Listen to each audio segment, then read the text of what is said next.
Welcome to Unlocking Your Truth, another podcast by Dr. Lesley Phillips.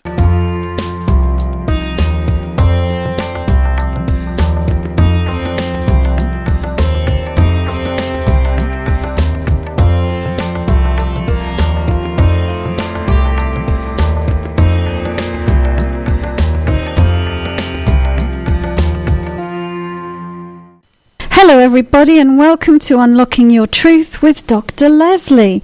My name is Dr. Lesley Phillips and I'm going to be your host for the next hour.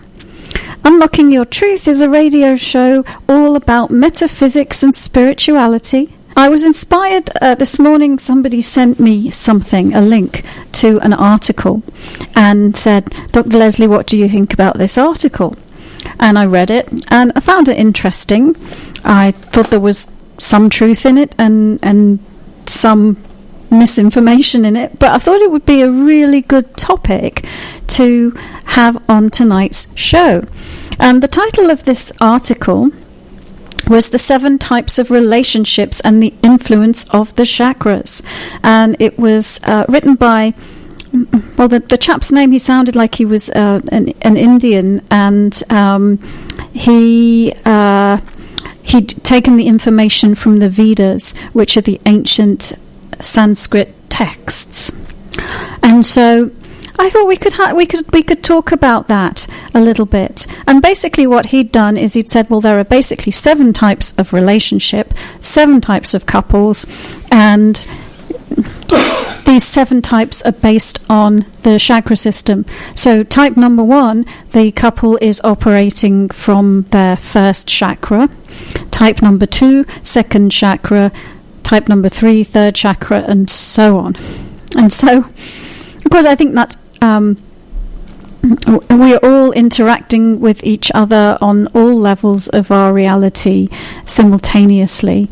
But it is true that a person can be predominantly operating from one chakra or other, and so it stands to reason that if you're primarily operating from your third chakra, that you will attract other people into your life who are also primarily operating from their third chakra. So I felt that there was some good information in this article. So I thought we'd just go through and talk about them briefly. And so he classified, and I wonder if I've got the name of the person who wrote the article. I didn't copy his name down, so I'm afraid I can't mention that. But anyway, basically, so if a couple are relating to one another at the first chakra level, what's going to be going on in that relationship?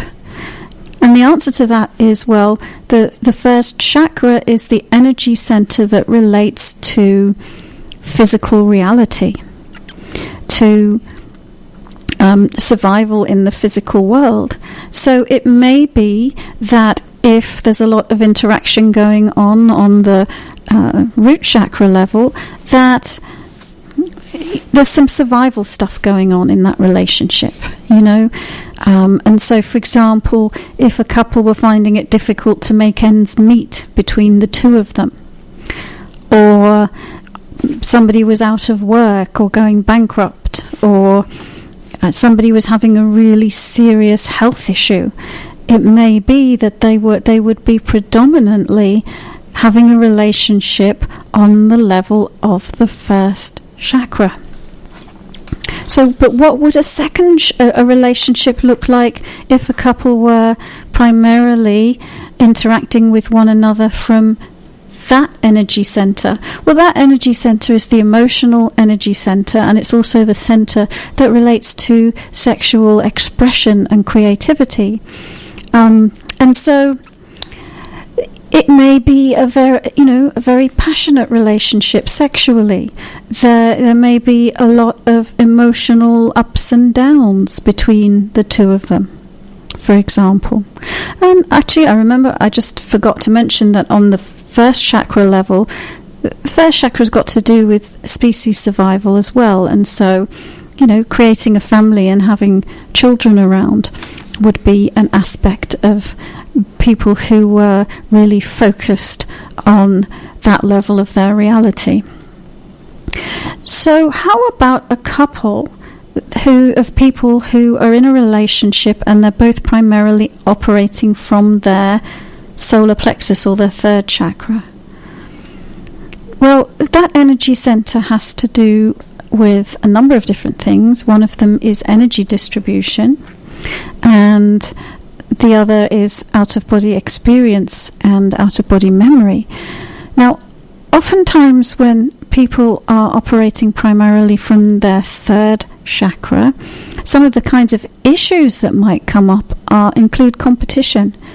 And so being in competition with each other, trying to usurp the other as the more dominant person in the relationship. That could be an example of some dynamic that might work its way into that type of relationship. Is this making sense to you, by the way, Corey? I'll just check in with Corey as an example listener here. It does make sense. I do have a question, though. Sure. And so my question is, are we, like, say a relationship's operating from the first chakra. Is the relationship operating from the first chakra because the people are in that place where they're surviving, like they're having issues outside the world? Or are they having issues outside, like the survival issues, because they're operating from the first chakra? So you, the spiritual being, is operating the life and the body. And you, the spiritual being, has certain areas in which you wish to expand your consciousness, and so you may have created experiences at the survival level because that's what best serves your growth through that lifetime. And so it is always you, the spiritual being, that is creating your reality. So it's a chicken and egg scenario, like which came first. Like you're saying, like, do you have that relationship or that type of relationship because you are actually operating from that chakra and have chosen to operate from the chakra, creating your reality? Or is your reality causing you to go and spend time or expand that energy of the first chakra? Why are they different? Well, okay, cause and effect. Is the chakra affecting? Is the chakra energies affecting how you're living your life, or is your life affecting your chakras? Am I not understanding this correctly? Or? Yeah, perhaps not. So, you are a spiritual being. You are not your body. Your chakras are ways in which you, the spiritual being, channels information through and operates through your physical body. So it is you, the spiritual being, that is driving the life. And it may be that circumstances are appearing as though they're coming from outside of you, but they never are. You create your reality, always. I understand that. But I don't think you're quite understanding my question. Let me ask the question in a different way. If I want my relationship to change, right, to go to a different level, in other words, come from a different, have the energy come from a different chakra, do I change the things I'm doing in the relationship, which will cause a different energy to come through for both parties? You change yourself, because you are the only thing that you can change. Okay. So, continuing on from this discussion, folks, and if you want to join in this discussion, then please phone, or you can email info@drlesleyphillips.com. So, just one more shot at this. So, basically, what you're saying is that you have a relationship or an effect, which is the relationship, which you've caused yourself. Okay, the type of relationship you're having. So you have the relationship, or the effect, the cause being yourself, and then you have chakras. Say again. So it's sort of like Eckhart Tolle, like he says, he was sitting there and he's going, okay, I'm not very happy with myself. Then I realized there was two of him in his head, right? Yeah. So these things are not separate. No, they're not separate. However, the question that I'm bringing forth is, you're coming to me like, if I'm coming from my first chakra, I'm in survival mode, and so there's certain things that I'm doing now. Well, you may be in survival mode. You may be. Yeah, okay. But just as an example, okay. So I'm coming from the first chakra, but I'm causing these things out here by my choice of reality. But it's not my chakra that is choosing that reality. It's me, the spirit being, that's choosing the reality, which is causing a chakra energy. Is that what you mean? Unfortunately, I believe you're coming from it from your intellect right now. Yeah, I am.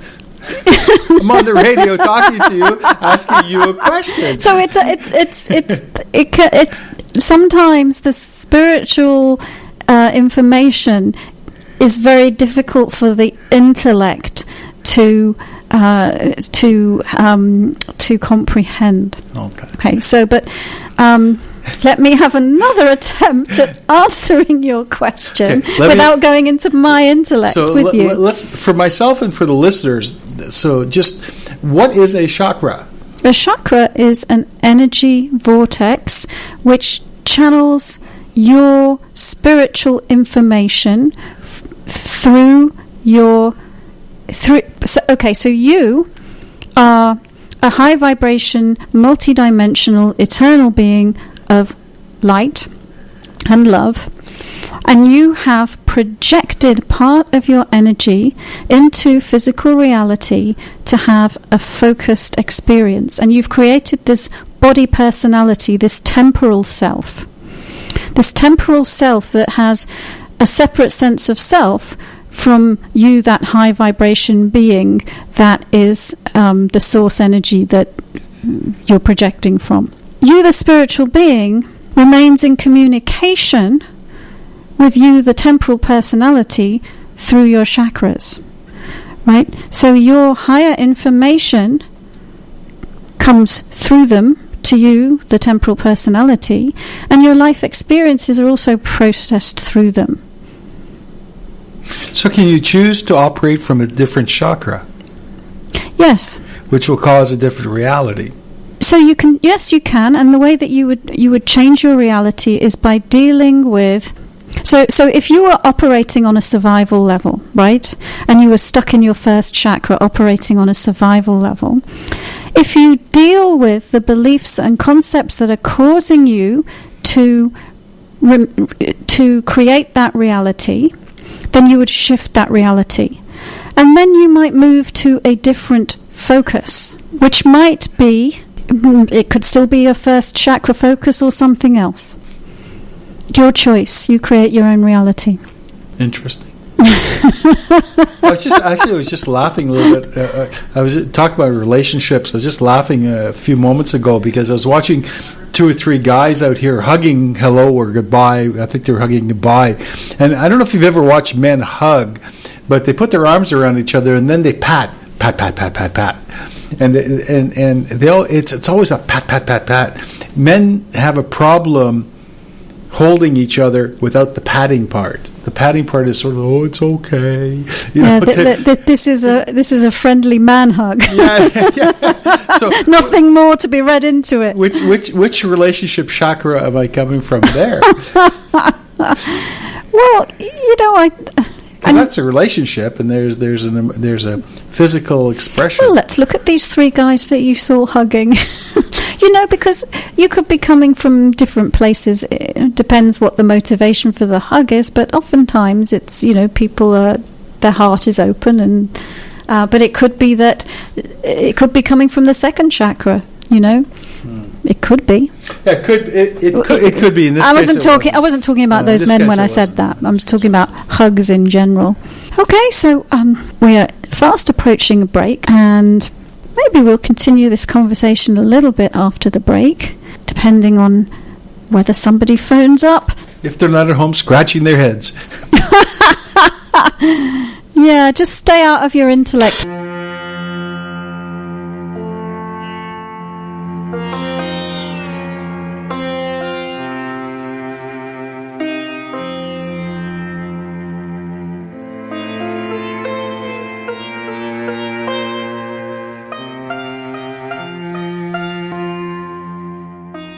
Welcome back, everybody, to Unlocking Your Truth with Dr. Lesley.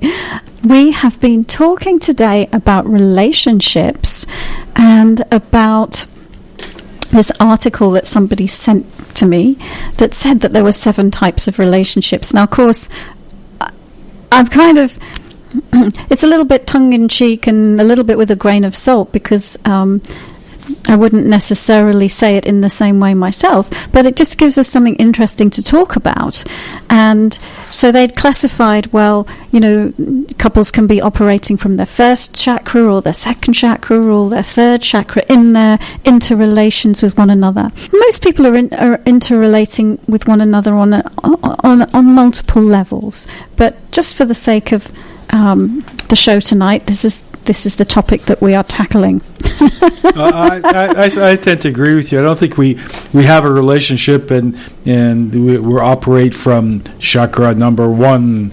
I think it's a mixture of all chakras and they change on a regular basis.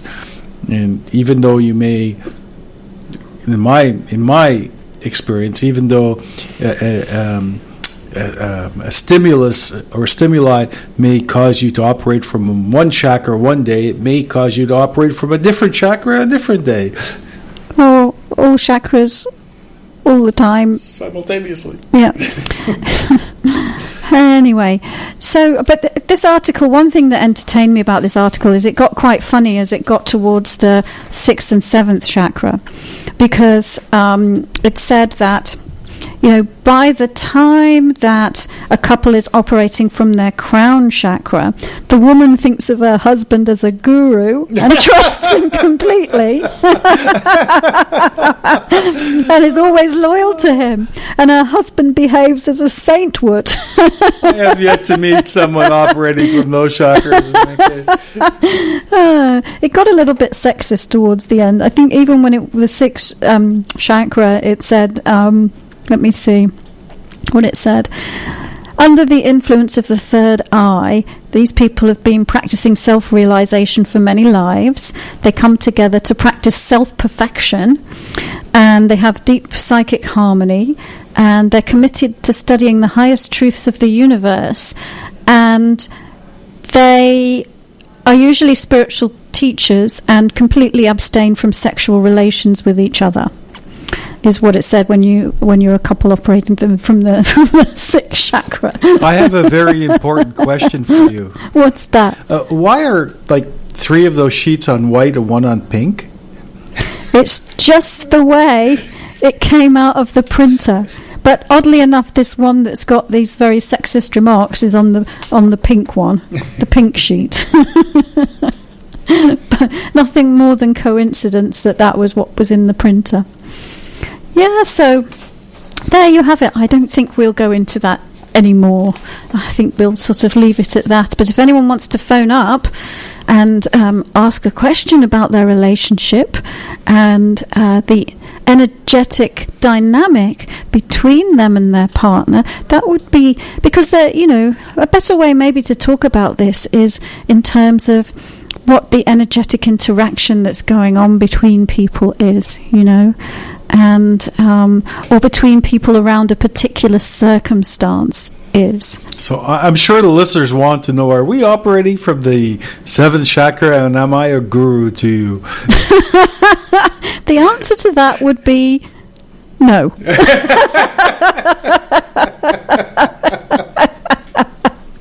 Get at least one, maybe. Not that we're not operating from the crown chakra or the third eye at all, but just that I don't. I think that the ancient Vedic texts were written many centuries ago when the world operated in a different fashion, and we now in the 21st century although we do tend to suppress women here and there, in general, I hope that there's the realization that it's not about one sex bowing down to the other sex as their authority.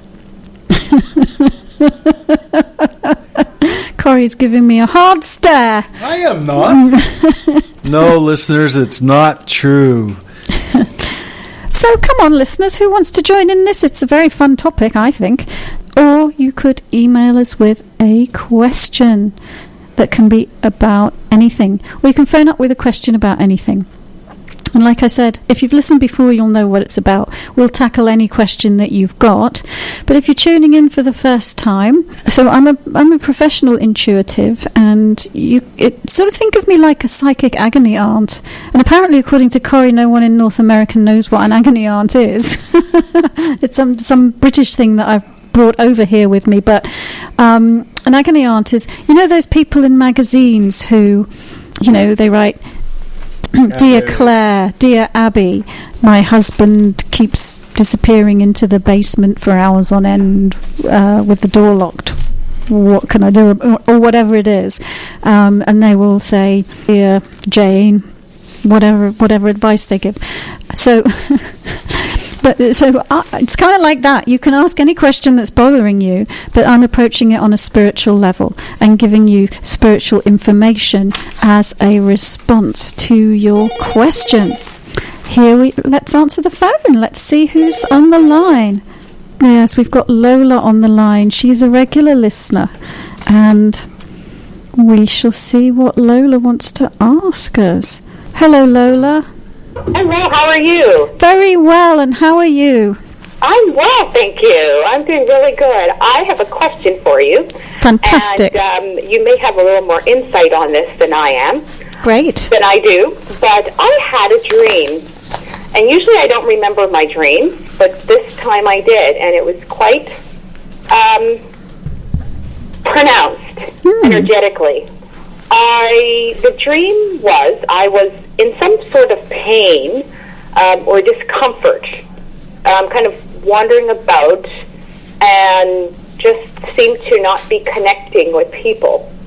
And about halfway through, I ran into some people. I don't remember what they looked like, but there was a group of people, and they said, "Congratulations. You've left the third dimension. You're now in the fifth dimension. This is huge. This is huge." And it was almost like a little bit of a celebratory, and it kind of, at the time, everything made sense.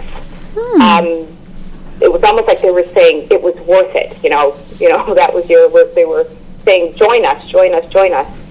So I haven't done a lot of research on dimensions and whatnot, but I do know there is some significance, so I thought, why not put the question out there? Maybe somebody else might have some insight around the specifics of that. Yeah, sure, I'll look at that for you. And so because there's a lot out there in the sort of spiritual communities about moving to the fifth dimension. So this isn't something that you've gone into yourself or listened to people's teachings about. It just came out of the blue in your dream.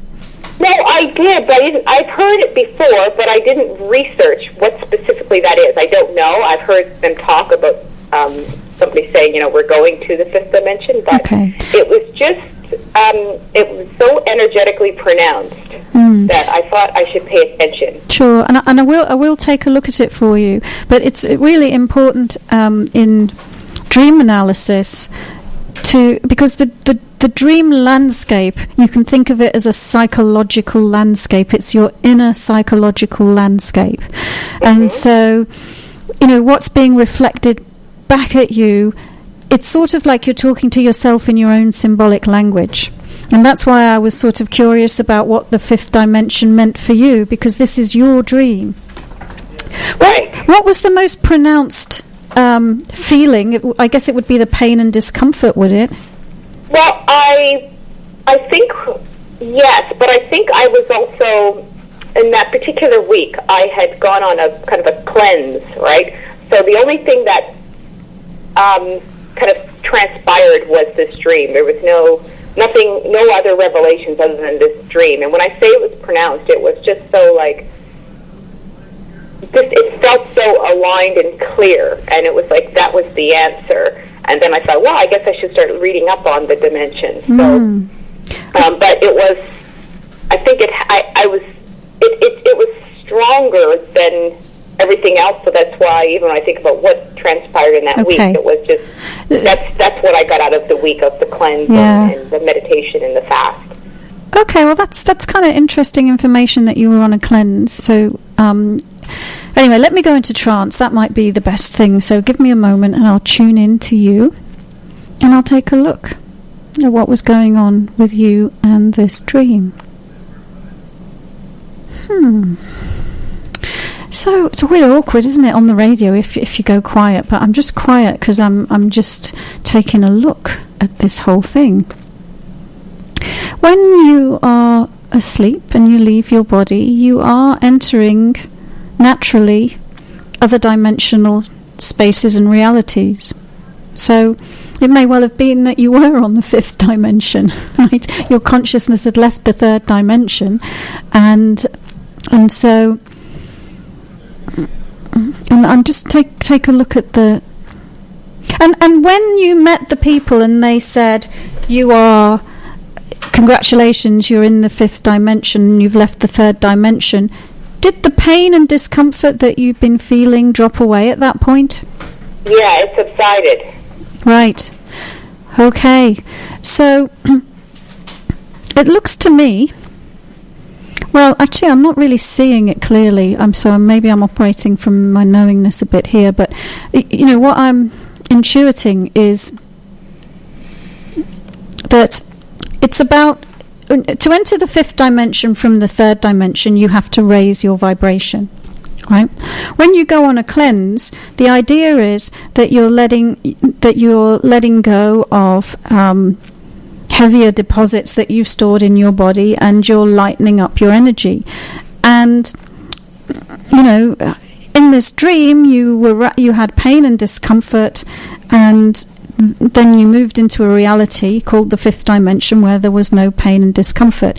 So, on one level, I feel that this dream is about your vibration going up, raising your vibration, raising your frequency above the pain and discomfort that you've created in three-dimensional reality and in your body.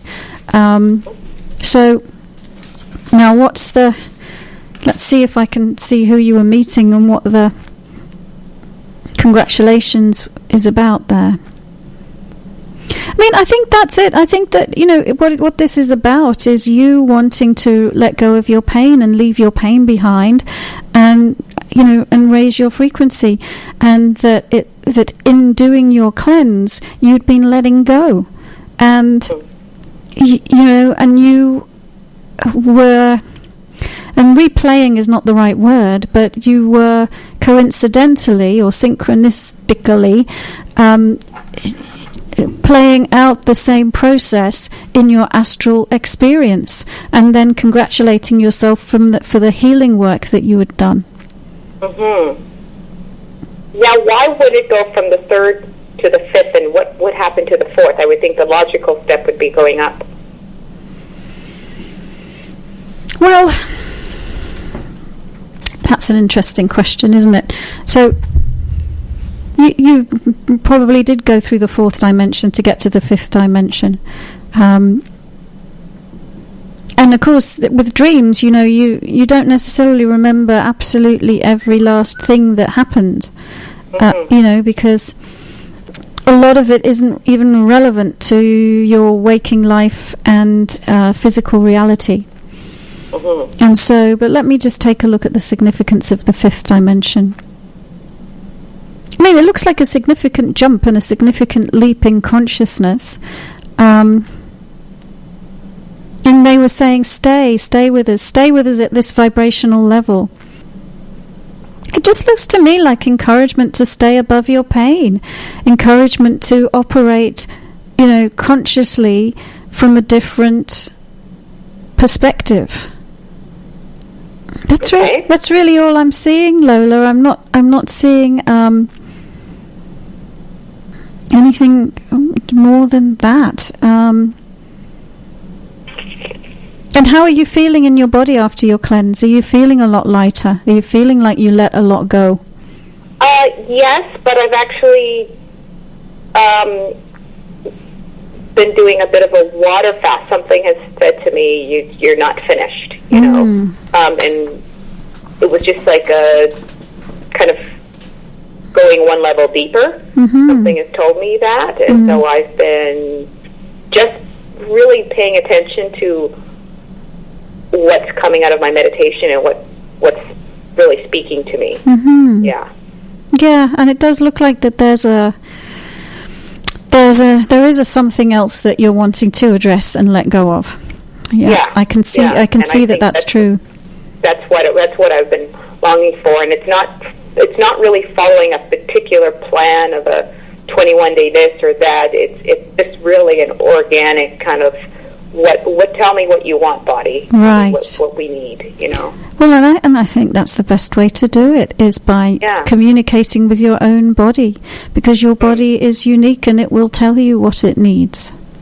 Right, that's what I'm thinking. So we're almost there, but I feel that that was so significant, and energetically I could feel it. And then because sometimes things don't change in the real world, and the but so okay, so you could feel a strong energetic shift, and so it may be also that you are preparing yourself to bring that energetic shift into your body, because oftentimes we will play out scenarios on the astral plane. We will create change as spirit before we bring that change into the body. And so, let's see. Right. And as you're talking, something's coming to me is the fact that we all, can heal ourselves, right? Right. But there what I felt about it, and it's resonating with me right now, is the support and encouragement of the collective, where prior to that I was feeling alone.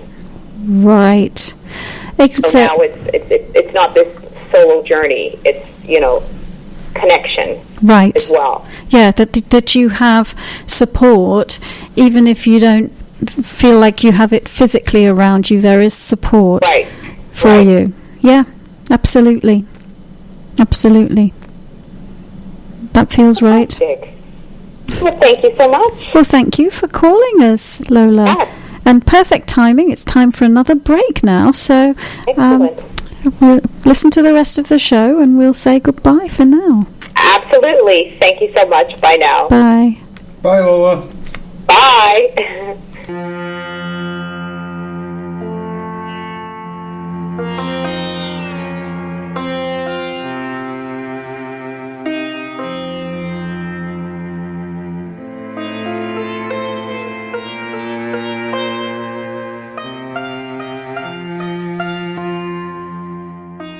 Welcome back, everyone, to Unlocking Your Truth with Dr. Lesley.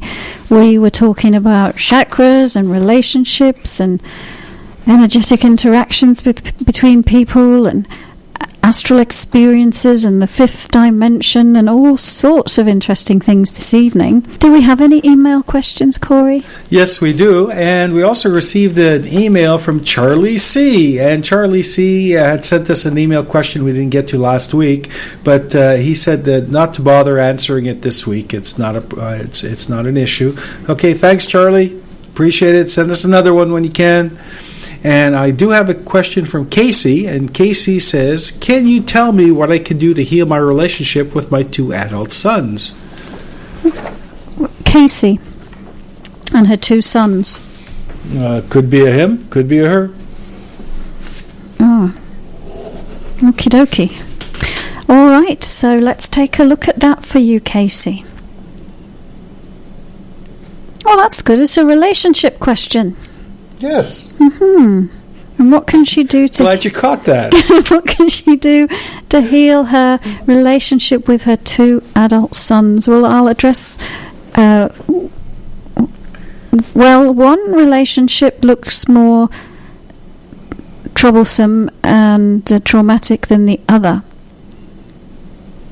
So I'll address the one that looks the most difficult first. I don't have names for the children, so just child number 1 and child number 2. So adult child number 1. Yeah, so one of them, it looks very messy, and it looks like that this child of yours has created some issues for themselves this lifetime. And you look at them and want to feel that you know better choices that they could make, and therefore attempt to control them, because you observe what they're creating, judge it to be a bit of a mess, and want to intervene and make it better for them. So your intentions are, out of love for your child, you'd like to make their life better, but your action is to attempt to control them to do things differently than they are. So you're taking responsibility for this son, and then I'm seeing it's sort of like a battle ensues, because the son feels like he's being controlled, and he resists being controlled, and he doesn't want to be told what to do, and so you get into what a third chakra tug of war, push and pull battle on a third chakra level. And so I'm seeing that just being there for your child, loving them, supporting them, but letting go of trying to change them or get them to change in the way that you perceive would make their life better. So difficult, I know, but just stand back, let them create their own life, and be there for them as a loving presence. Is what I'm seeing that you can do for that relationship, because what you're doing right now isn't working, and it's not going to work. But I'm also seeing that child has created some difficulties for themselves, and so they're operating from some fear and some pain and some confusion, and but it's their creation to unravel and work their way through, not your creation, it's theirs. And child number 2, I'm actually seeing that I'm not seeing such a difficult relationship between child number 2 at all. So let me see why do you believe that there is? See, that child looks like they seem perfectly happy and content in the life that they've created for themselves. And it seems to me that maybe one of the things that you're doing also is the same thing but in a different way that you're doing with the other child, which is sort of overlaying your own concepts and ideas about what they should be creating in their life. So you've got one child who's created some things that have made them unhappy. You've got another child who's created some things that have made them happy. And in both circumstances, you believe they should have created something different. And so it really is. It's just letting go of your desire to create their reality for them and allow them to be themselves and love them as they are. That would be my answer. I hope that helps, Casey. Do we have another? We've got time for another. Okay, as long as I have enough time to read this out. And this question is, I'm in a committed relationship and my partner is amazing and supportive. I've been working on limiting beliefs around relationships not lasting and fears around, is he the one? I don't know if we're on the same path. I'm a very spiritual person where he is not. I don't feel a spiritual connection or any passion. I'm at a point where the things that are unspoken are screaming inside, and we're both just going through the motions. How can we continue to grow together? And this is from Ellie. That's a great question, Ellie. Let's take a look at your relationship with your significant other. Yeah, well, I'm seeing that there's definitely So let's address it this way. So couples are drawn together because they're vibrating at similar frequencies, right? If one grows faster than the other, or chooses a different direction that the other one doesn't want to go in, then sometimes relationships have to end because it's no longer serving both parties anymore. They've chosen a different path. So I'm seeing that it looks like you're choosing the path of self-healing and self-growth, and right now your partner is stuck in their... Well, it looks like stuck in their survival a little bit, and also stuck in their pain, and so it's sort of like the more you heal yourself and change, and the more they stay the same, the further apart that the two of you get.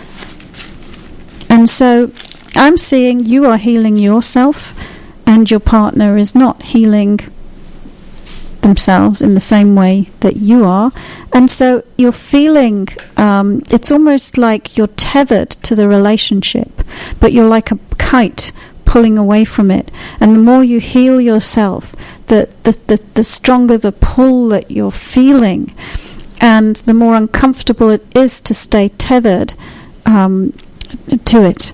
And I'm seeing that part of the reason that you're doing it is because it's, well, how would he survive without me? How would he survive without me? So you're sort of taking responsibility for him and for healing him, which really doesn't matter what you do for him. The only one that can heal him is him. So he has to decide to do that. So, let's see. What else can we say? Is he the one?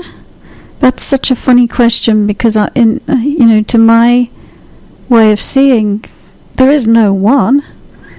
There is many. There are many choices of relationship. Is he on the same path as you? Right now, you're not walking.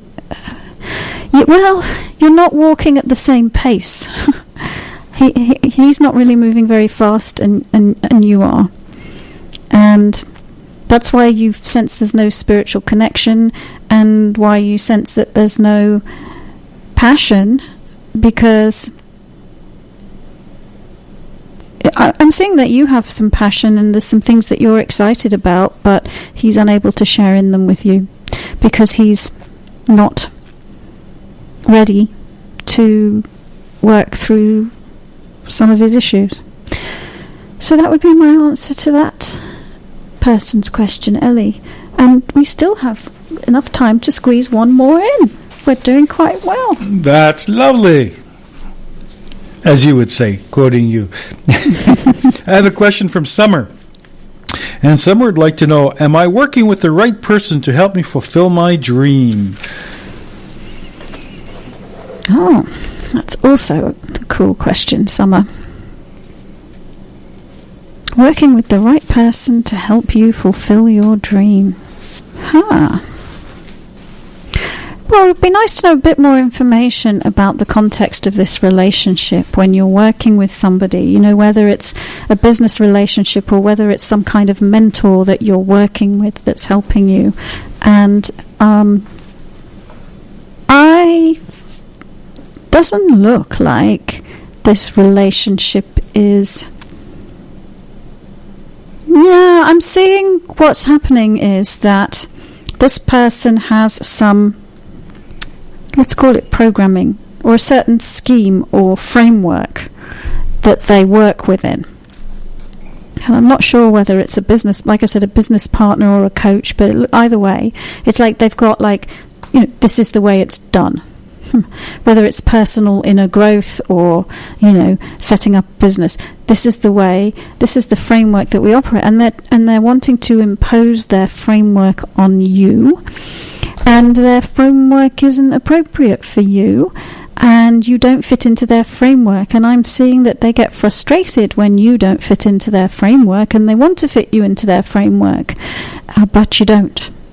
And so I would say the short answer is no. And that is the reason why. That, and again, it's sort of like you're tethered into this relationship for some reason, just like the last person was. And the reason that you're staying in it is because you don't trust yourself to create your dream for yourself. You feel inadequate in some way, and you feel you can't make it happen on your own, so you need to hook into somebody else who you perceive to have something that you don't have. When the truth is, you have it all, you have everything that you need, you just don't believe that you do, and are entertaining some unworthiness. So for you, let go of trying to squeeze into somebody else's operating system, and let go of your unworthiness, because you are worthy and you can create what you want. And on that note, we'll end the show, and we'll just say to all the listeners that you have all your own information inside you, you are powerful, and you can create what you want. So go do it. Exactly, and we'll see you next week. Thank you for joining us. You've been listening to another Unlocking Your Truth podcast by Dr. Lesley Phillips. For more information, go to our website at drlesleyphillips.com. That's drlesleyphillips.com, where you can ask questions or send her an email, and there's many free gifts on there for you as well. Come back again.